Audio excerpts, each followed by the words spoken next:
আজকে আমরা P ratio নিয়ে আলোচনা করব। পি রেশিও কি? পি রেশিও হলো একটি কোম্পানির শেয়ারের মূল্যের সাথে কোম্পানির শেয়ার প্রতি আয়ের অনুপাত। পিই রেশিও হলো ইনভেস্ট জগতে একটি গুরুত্বপূর্ণ নির্দেশক। এই রেশিও ইনভেস্টরদের একটি কোম্পানির উপার্জনের তুলনায় কত গুণ বেশি টাকা দিয়ে একটি শেয়ার কিনছি তা বোঝায়। যেমন যদি পিই রেশিও 10 হয়, তাহলে আমরা প্রফিটের 10 গুণ টাকা দিয়ে একটি শেয়ার বাইং করছি।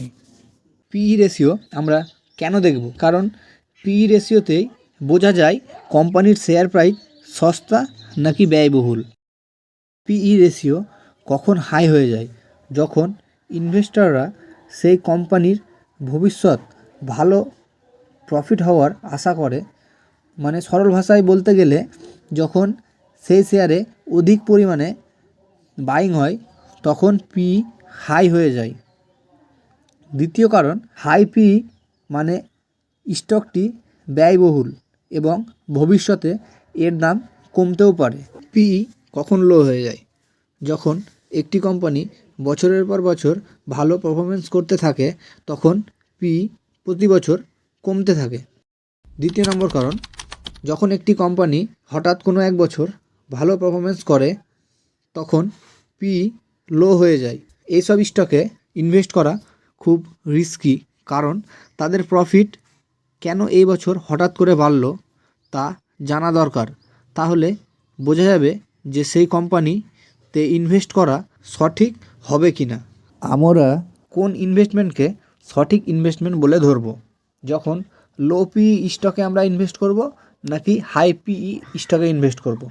তো দেখা যাক, যদি কোম্পানি এক্স প্রতি বছর 15 থেকে 20% হারে তার প্রফিট বাড়াতে থাকে, তাহলে তার যদি পিই হয় 20, আর যদি কোম্পানি ওয়াইয়ের প্রতি বছর 70 থেকে 80% প্রফিট গ্রোথ হয়, তার পিই যদি 30 হয়, তাহলে সেখানে আমরা কোন কোম্পানিতে ইনভেস্ট করলে সঠিক হবে? তো এইখানে কোম্পানি ওয়াইয়ে ইনভেস্ট করাটা সঠিক হবে। কারণ হচ্ছে কোম্পানি ওয়াই প্রতি বছর 70 থেকে 80% তার প্রফিট বাড়িয়ে চলেছে।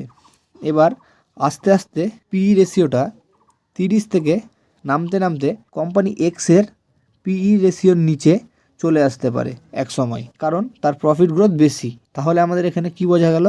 যে শুধু পিই রেশিও দেখে ইনভেস্ট করাটা সঠিক হবে না।